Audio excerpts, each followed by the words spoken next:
Doctor NGR. అనారోగ్య సమస్యలకు చక్కని పరిష్కారం డాక్టర్ ఎన్జీఆర్. ఆరోగ్యమే మహాభాగ్యం అంటారు. చక్కని ఆరోగ్యమే మన సంపద. అలాంటి ఆనందమయ జీవన ఆరోగ్యం కోసం సాగుతున్న డాక్టర్ ఎన్జీఆర్ ని స్టార్ట్ చేద్దామా? అనారోగ్య సమస్యలలో మన పేగుకు వచ్చే సమస్యల గురించి ఈ రోజు డాక్టర్ ఎన్జీఆర్ లో తెలుసుకుందాం. మనం ఈరోజు ఇన్ఫ్లమేటరీ బౌల్ డిసీజెస్ అంటే ఈ కామన్గా తెలుగులో పేగుపూత జబ్బులు అని అంటాం, వాటి గురించి తెలుసుకుందాం. దాంట్లో రెండు రకాలుగా ఉంటాయండి. ఒకటి మొట్టమొదటి వచ్చేసి అల్సరేటివ్ కొలైటిస్ అంటాము, రెండో రకము క్రోన్స్ డిసీజ్ అంటాం అనమాట. ఈరోజు ముఖ్యంగా అల్సరేటివ్ కొలైటిస్ గురించి మనం తెలుసుకుందాం. ఈ అల్సరేటివ్ కొలైటిస్ అంటే ఏంటి అంటే, ఈ పెద్ద పేగు అనేది మామూలు జీర్ణ వ్యవస్థ తీసుకున్నట్టయితే చిన్న పేగు తర్వాత పెద్ద పేగు అని వస్తుందండి. ఈ పెద్ద పేగుకి వచ్చే పూత పేగు పూత అని అంటాం అనమాట. దీన్ని అల్సరేటివ్ కొలైటిస్గా చెప్తాం. ఇది అనేక కారణాల వల్ల రావచ్చు. మనం 10 years బ్యాక్ తీసుకున్నట్టయితే అసలు మన ఇండియాలో ఈ పేగుపూత జబ్బు అనేది అల్సరేటివ్ కొలైటిస్ కానీ క్రాన్స్ కానీ అసలు ఉండదని ఒక అపోహ అనేది ఉండేదన్నమాట. బట్ ఈ మధ్యకాలంలో తీసుకున్నట్టయితే మన చేంజ్ ఇన్ లైఫ్ స్టైల్ కానీ వాతావరణంలో మార్పుల వల్ల కానీ చాలా ఎక్కువగా చూస్తున్నాం అనమాట. సో ఈ రెండు కండిషన్స్ కూడా మనం మొదటి స్టేజ్లోనే ఎర్లీ స్టేజ్లోనే గుర్తించి సరైన ట్రీట్మెంట్ స్టార్ట్ చేసినట్టయితే రిజల్ట్స్ అనేవి చాలా బాగుంటాయని చెప్పొచ్చు. సో అల్సరేటివ్ కొలైటిస్లో ముఖ్యంగా ఈ పెద్ద పేగుకి వచ్చే ఇన్ఫ్లమేషన్ అనమాట, పెద్ద పేగుకి వచ్చే పూత లాంటిది ఉంటుంది. ఇది రెండు ఏజ్ గ్రూప్స్లో కామన్గా వస్తుంది అనమాట. ఒకటి బైమోడల్ డిస్ట్రిబ్యూషన్ అని అంటాం, అంటే యంగర్ గ్రూప్ పేషెంట్స్లో, అంటే 20 years నుంచి 40 yearsలో వచ్చే ఒక గ్రూప్ వాళ్ళు ఉంటే తర్వాత లైఫ్లో వచ్చేది అంటే 60 నుంచి 80 వరకు వచ్చే సందర్భాలు కూడా చాలా ఎక్కువగా ఉంటాయి. ఇవే కాకుండా చిన్నపిల్లలు కూడా చాలా ఎక్కువగా చూస్తూ ఉన్నాం ఈ మధ్యకాలంలో. సో ఇది అసలు ఎందువల్ల వస్తుంది అల్సరేటివ్ కొలైటిస్? ముఖ్యంగా దీనికి అనేక కారణాలు, చాలా రీసెర్చ్లో కూడా అనేక కారణాలు ప్రతిపాదించడం జరిగింది. ఈ అన్నింటిలో కూడా ముఖ్యంగా 3 కారణాలుగా చెప్పుకోవచ్చు. ఒకటి జెనెటిక్ ఫ్యాక్టర్స్, అంటే ఈ జీన్స్లో వచ్చే అబ్నార్మాలిటీస్, అంటే అనేక రకమైన జెనెటిక్ మ్యుటేషన్స్, ఈ జన్యు పదార్థంలో వచ్చే మార్పుల వల్ల వస్తుందని కనిపెట్టడం జరిగిందనమాట. ఈ జెనెటిక్ కాజెసే కాకుండా ఎన్విరాన్మెంటల్ కాజెస్ అంటాం, అంటే ఈ వాతావరణంలో ఉన్న మార్పుల వల్ల రావచ్చు. ఇవే కాకుండా ఇన్ఫెక్షన్స్, రకరకాల ఇన్ఫెక్షన్స్ వల్ల ముందుగా కామన్గా మోషన్స్ ఇవి ఫామ్ అయ్యి స్టార్ట్ అయిపోయి తర్వాత ఇన్ఫ్లమేటరీ బౌల్ డిసీజ్గా బయటపడడం అనేది జరుగుతూ ఉంటాయి. సో ఈ జెనెటిక్స్ వల్ల అయితే ఏంటి, ఈ ఎన్విరాన్మెంటల్ వాతావరణంలో వచ్చే చేంజెస్ వల్ల అయితే ఏంటి, లేదంటే ఇన్ఫెక్షన్స్ వల్ల అయితే ఏంటి, అసలు ఏం జరుగుతుంది బాడీలో అని చూస్తే ముఖ్యంగా ఏ కారణాల వల్లనైనా కూడా ఈ పెద్ద పేగులో మ్యూకోజల్ లైనింగ్లో చేంజెస్ అనేవి వస్తున్నాయి అన్నమాట. సో మనం మామూలుగా ఇన్ఫెక్షన్స్ తీసుకున్నట్టయితే, ఇప్పుడు ఒక బ్యాక్టీరియా వల్ల మనకు ఇన్ఫెక్షన్ వచ్చినట్టయితే మన శరీరంలో రోగనిరోధక శక్తి అనేది దాన్ని గుర్తించి దానికి యాంటీబాడీస్ కానీ ఇమ్యూనిటీ కానీ ప్రొడ్యూస్ చేసి ఆ బ్యాక్టీరియాను చంపడం అనేది జరుగుతూ ఉంటుంది. కాకపోతే ఈ అల్సరేటివ్ కొలైటిస్ వల్ల మన చిన్న పేగులో కానీ పెద్ద పేగులో కానీ అనేక రకమైన లక్షల బ్యాక్టీరియాస్ అనేవి కామన్గా ఉంటాయి అన్నమాట. మామూలు స్టేట్లో ఈ బ్యాక్టీరియాకి మన బాడీ రోగనిరోధక శక్తి అనేది ప్రొడ్యూస్ చేయడం జరగదు. కాకపోతే ఈ అల్సరేటివ్ కొలైటిస్ ఉన్న వాళ్ళలో ఈ నార్మల్గా ఉన్న బ్యాక్టీరియాకి కూడా ఈ రోగనిరోధక శక్తి గుర్తించడం వలన మన బాడీలో ప్రొడ్యూస్ అయ్యే ఇమ్యూనిటీ వల్ల ఆ కామన్గా నార్మల్గా ఉన్న పెద్ద పేగులో లైనింగే డ్యామేజ్ అవ్వడం జరుగుతూ ఉంటుంది. ఇదే కాకుండా ఒక్కోసారి మనకు అనేక రకాల ఇన్ఫెక్షన్స్ వస్తూ ఉంటాయి, అంటే ఇప్పుడు ఇన్ఫెక్టివ్ డైరియాస్ అవి అని అంటూ ఉంటాం. బ్యాక్టీరియా వల్ల విరోచనాలు అవడము ఇవన్నీ అవుతూ ఉంటాయి. సో ఈ వ్యాధులను మనం అరికట్టాలంటే మన బాడీలో రోగనిరోధక శక్తి ఒక మోతాదులో ప్రొడ్యూస్ అవ్వడం చాలా ఇంపార్టెంట్ అనమాట. ఎంతవరకు మోతాదులో ప్రొడ్యూస్ కావాల్సిన ఇమ్యూనిటీ కాకపోవడం మూలాన రావడం వల్ల కూడా ఈ పేగుపూత అనేది రావచ్చు అనమాట. సో ఇంగ్లీష్లో చెప్పేటట్టయితే abnormal response to normal microbial flora అంటాం, or normal response to abnormal microbial flora. So ఈ రెండిట్లో ఏ ఉన్నా కూడా మనకి ఈ అల్సరేటివ్ కొలైటిస్ అనేది రావడం జరుగుతూ ఉంటుంది. సో ఈ వ్యాధి వచ్చిన లక్షణాలు ఎలా ఉంటాయి అంటే, ముఖ్యంగా చెప్పుకోవాల్సింది ఏంటంటే రక్త విరోచనాలు, ఈ లూజ్ మోషన్స్ అవడము, రక్తంతో అవడం అనేది చాలా ముఖ్యమైన లక్షణంగా వ్యాధి లక్షణంగా చెప్పొచ్చండి. ఇవే కాకుండా పొట్ట నొప్పి విపరీతంగా వస్తూ ఉండడము, బరువు తగ్గుతూ ఉండడము, తిన్న వెంటనే అరగకుండా పొట్ట ఉబ్బరంగా అయిపోతూ ఉండడము, ఇవన్నీ అనేది రావచ్చు. ఇవే కాకుండా కొందరికి ఈ రక్తం తక్కువగా ఉండడం, అనీమియా అని అంటాం అనమాట. అన్ఎక్స్ప్లెయిన్డ్ అనీమియా వల్ల కూడా కొన్ని కేసెస్లో మనకు ఇన్ఫ్లమేటరీ బౌల్ డిసీజ్గా బయటపడడం జరుగుతూ ఉంటుంది. ఇవన్నీ ఇప్పుడు నేను చెప్పిన లక్షణాలన్నీ కూడా పేగులకు సంబంధించిన లక్షణాలు. ఇవే కాకుండా ఎక్స్ట్రా ఇంటెస్టైనల్ మేనిఫెస్టేషన్స్ అంటాం. అంటే పేగుకి సంబంధించిన లక్షణాలే కాకుండా మామూలు మిగతా శరీర అవయవాలు వచ్చే లక్షణాలు అనమాట. అది తల నుంచి కింది భాగం వరకు తీసుకున్నట్టయితే వీటి వల్ల ఈ కళ్ళు విపరీతంగా ఎర్రబడిపోయి నొప్పులు మొదలవడము, స్క్లీరైటిస్, ఎపిస్క్లీరైటిస్ అంటాం అనమాట. అవి రావడం కూడా ఈ పేగుపుత జబ్బులు ఉన్న వాళ్ళకి కామన్గానే రావచ్చు.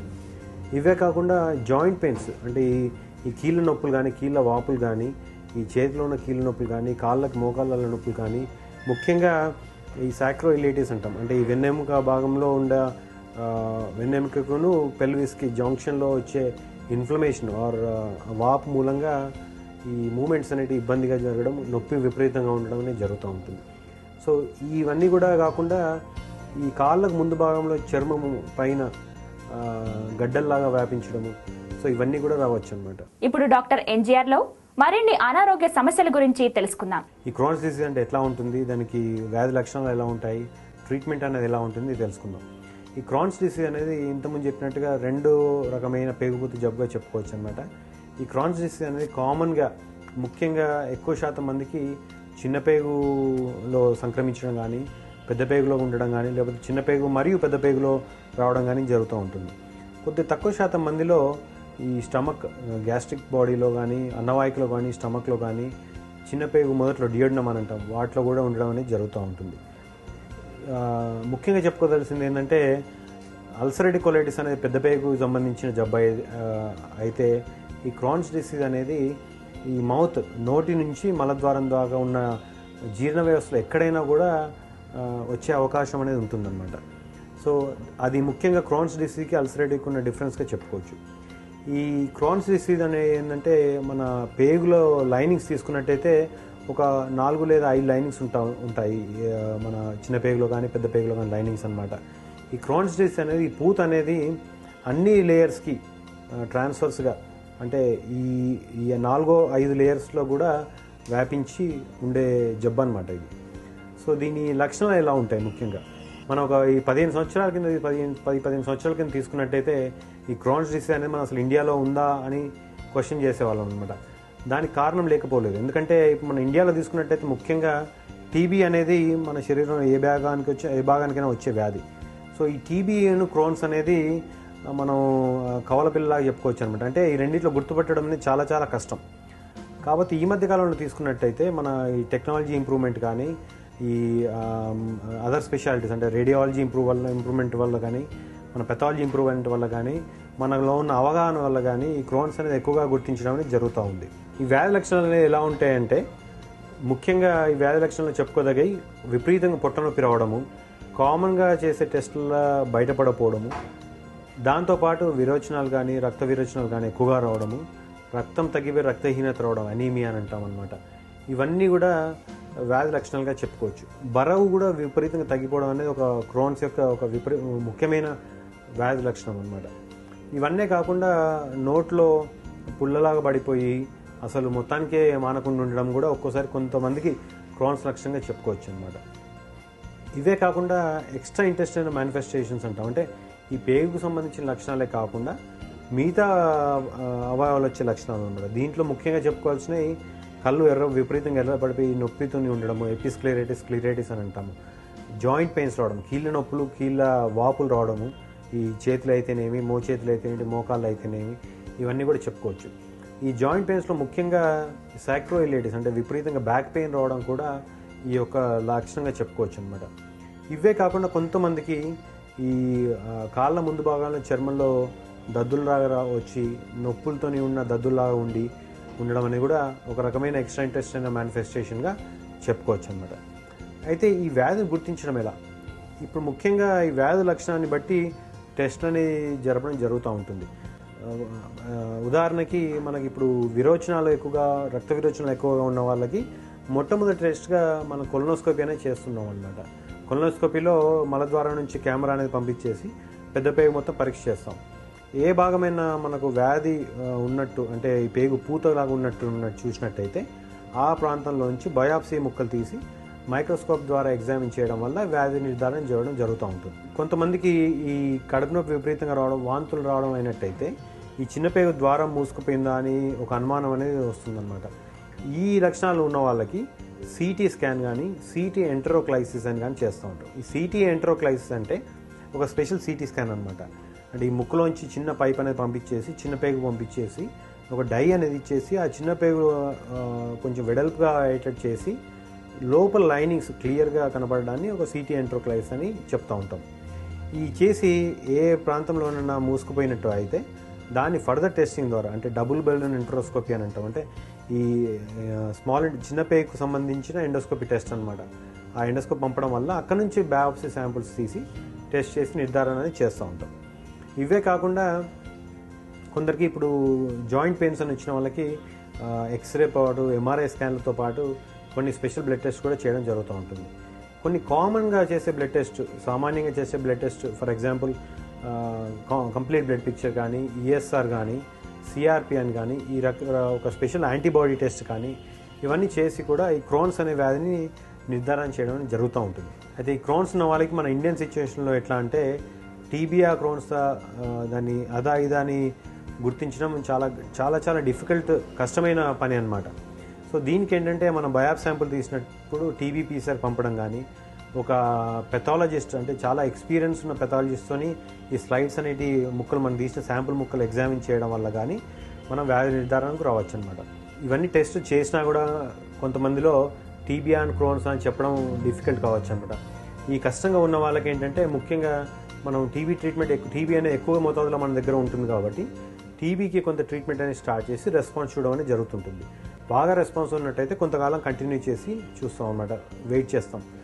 అప్పటికీ ఇంప్రూవ్మెంట్ రాకపోతే మళ్ళీ క్రోన్స్ ట్రీట్మెంట్ లాగా స్టార్ట్ చేసి చూడొచ్చు అనమాట. అయితే ఈ క్రోన్స్ డిసీజ్కి ట్రీట్మెంట్ ఎట్లా ఉంటుంది? దీంట్లో అనేక రకమైన మెడిసిన్స్ అనేవి వచ్చాయన్నమాట. ఇప్పుడు ఫస్ట్ లైన్ మెడికేషన్స్ అంటాం, సెకండ్ లైన్, థర్డ్ లైన్ అని అంటాం అనమాట. ఈ ఫస్ట్ లైన్ మెడికేషన్స్ అనేవి చాలా సేఫ్టీతో కూడుకున్న మెడికేషన్, చాలా కామన్గా యూజ్ చేయొచ్చు. 5-ASA అని అంటాం, 5-MNO సాలిసిలిక్ యాసిడ్ అని అంటాం అనమాట. క్రోన్స్ డిసీజ్లో పెద్ద పేగుకు సంబంధించిన క్రోన్స్ ఉన్న వాళ్ళకైతే ఈ 5-ASA మెడికేషన్స్ అనేది స్టార్ట్ చేయడం జరుగుతూ ఉంటుంది.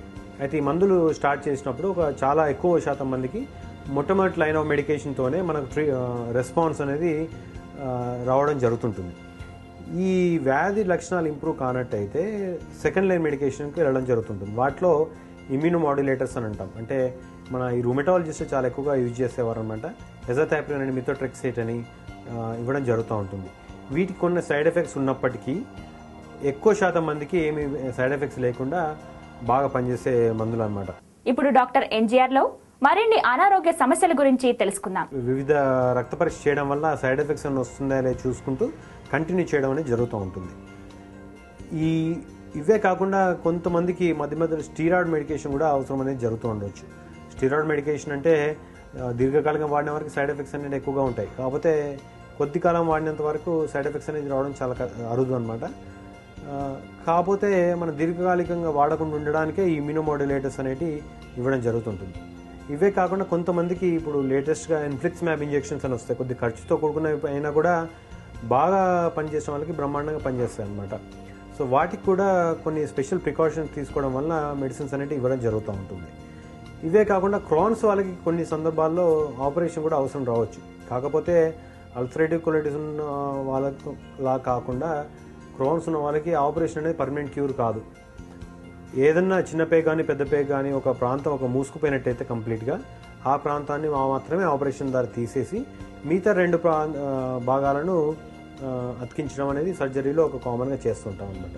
సో ఈ కాంప్లికేషన్స్ ట్రీట్ చేయడానికే సర్జరీ అనేది ఆయుధంలాగా వాడుతూ ఉంటాం.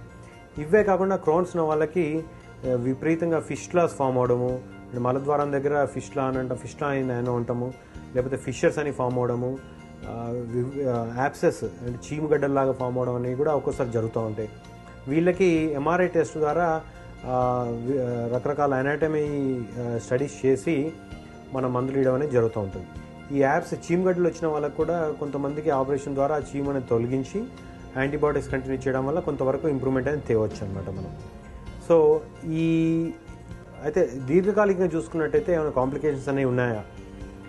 ఈ క్రాన్స్ ద్వారా పెద్ద పేగు ఎఫెక్ట్ అయిన వాళ్ళకి కొద్ది గొప్ప క్యాన్సర్ రిస్క్ అనేది లేకపోలేదు.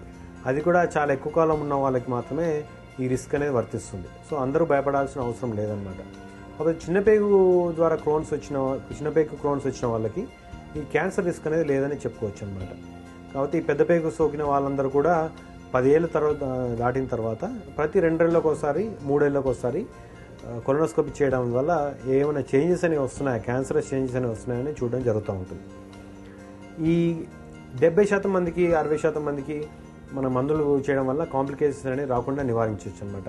కాకపోతే 20% మందికి మాత్రం మనం మందులు వాడినా కూడా కాంప్లికేషన్స్ అనేవి పేగు మూసుకుపోవడం అనేది, ఆపరేషన్ అవసరం అవ్వడం అనేది జరుగుతూ ఉంటుంది.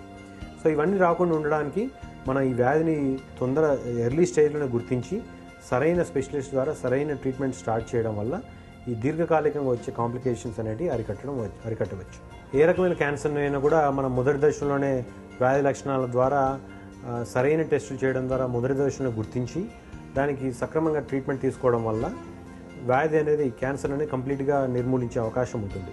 సో ఈ క్యాన్సర్ జబ్బులు అన్నీ తీసుకున్నట్టయితే దీంట్లో జీర్ణ వ్యవస్థకు సంబంధించిన క్యాన్సర్స్ మెజారిటీగా చెప్పుకోవచ్చు.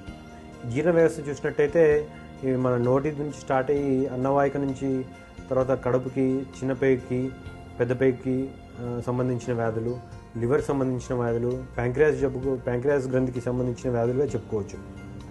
ఈ క్యాన్సర్స్ అనేటి ఈ జీర్ణ వ్యవస్థ ఏ భాగంలో ఉన్నా ఎఫెక్ట్ అయ్యే ఛాన్స్ ఉంటుందన్నమాట. సో అసలు ఈ వ్యాధి లక్షణాలు ఏమండి ఎలా ఉంటాయి? మనం ఈ ఒక్కొక్క భాగానికి సంబంధించి ఒక్కొక్క లక్షణంగా చెప్పుకోవచ్చు.